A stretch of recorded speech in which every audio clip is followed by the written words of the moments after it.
अनेक गोष्टी या ठिकाणी सांगितल्या आणि मग हे सांगितलं की तुम्ही जो काही 1 रुपयात पीक विमा आहे ती पद्धत बदलली. खरं आहे, आम्ही बदलली. तो आम्ही पहिला प्रयोग केल्यानंतर आमच्या असं लक्षात आलं की 1 रुपयात पीक विमा आहे म्हणून अनेक लोक 3-3, 4-4 ठिकाणी विमा काढत होते. बीडची केस तर आपल्याला माहिती आहे की ज्या ठिकाणी जमीनच नव्हती त्या ठिकाणचे विमे काढले गेले. आणि म्हणून आपल्या असं लक्षात आलं. आणि दुसरं, ही जी काही पद्धती होती या पद्धतीमध्ये पहिल्या ट्रिगरवर 25% पैसे मिळायचे आणि त्या 25% पैसे मिळाल्यानंतर त्या शेतकऱ्याला असं वाटायचं की आता मला पूर्ण पैसे मिळणार आहे. आणि मग लक्षात यायचं की सेकंड आणि थर्ड ट्रिगरच नाही आणि त्यामुळे 25%वरच त्याची बोळवण व्हायची.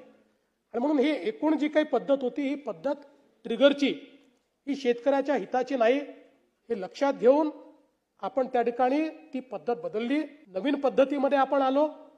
नवीन पद्धतीची विमा पद्धत आपण केली आणि काही ॲश्युरन्स पद्धतीमध्ये देखील आपण गेलो आणि त्या पद्धतीनं आपण आज आपल्या शेतकऱ्यांना मदत करतोय. आणि मला सांगितलं पाहिजे की मागच्या वर्षी ज्यावेळी आपल्या शेतकऱ्यांवर संकट आलं त्यावेळी आपण आपल्या शेतकऱ्यांना जे रोख पैसे दिलेले आहेत त्यांच्या अकाउंटमध्ये ते 15,472 कोटी रुपये हे थेट शेतकऱ्यांच्या खात्यामध्ये, पीडित शेतकऱ्यांच्या खात्यामध्ये आपण दिलेले आहेत. आणि म्हणून आणि डीबीटीच्या माध्यमातून दिले आहेत. त्यामुळे मला असं वाटतं की शेतकरी जिथे अडचणीत आहे आणि कर्जमाफीच्या संदर्भातही आम्ही स्पष्टपणे सांगितलेलं आहे की आम्ही समिती तयार केलेली आहे, त्याचा अहवाल अपेक्षित आहे आणि आम्ही कर्जमाफीच्या संदर्भात जे काही आश्वासन दिलेलं आहे ते उचित वेळी आम्ही पूर्ण करणारच आहोत. त्या संदर्भात आमचा प्रयत्न असा आहे की आपण ही कर्जमाफी देत असताना मागच्या अनेक कर्जमाफ्यांमध्ये जे आपल्या लक्षात आलं की बँका चुकीच्या पद्धतीचे अकाउंट देतात, जुने अकाउंट्स काढून आपल्याकडनं पैसे घेऊन घेतात.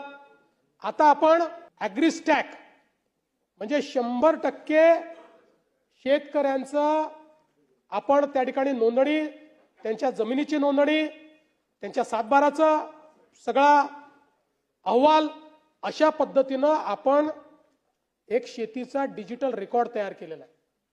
आता हा शेतीचा डिजिटल रेकॉर्ड आधार आणि आधार आपल्याला माहिती आहे की कर्जाचं अकाउंट आधार सीडेड आहे. अशा सगळ्या गोष्टी एकत्रित घेऊन आपल्याला या सगळ्याचा विचार करावा लागेल जेणेकरून जो खरा गरजू आहे त्याला त्या ठिकाणी कर्जमाफी मिळाली पाहिजे. आपल्याला माहिती आहे की मोठ्या प्रमाणात आपण त्या ठिकाणी खरेदी देखील केलेली आहे आणि आता मका खरेदीमध्ये आपलं टार्गेट वाढवून दिलेलं आहे. आपला प्रयत्न आहे आता धान खरेदीची टार्गेट आपण वाढवून घेतो, त्याही संदर्भात आपलं बोलणं चाललेलं आहे.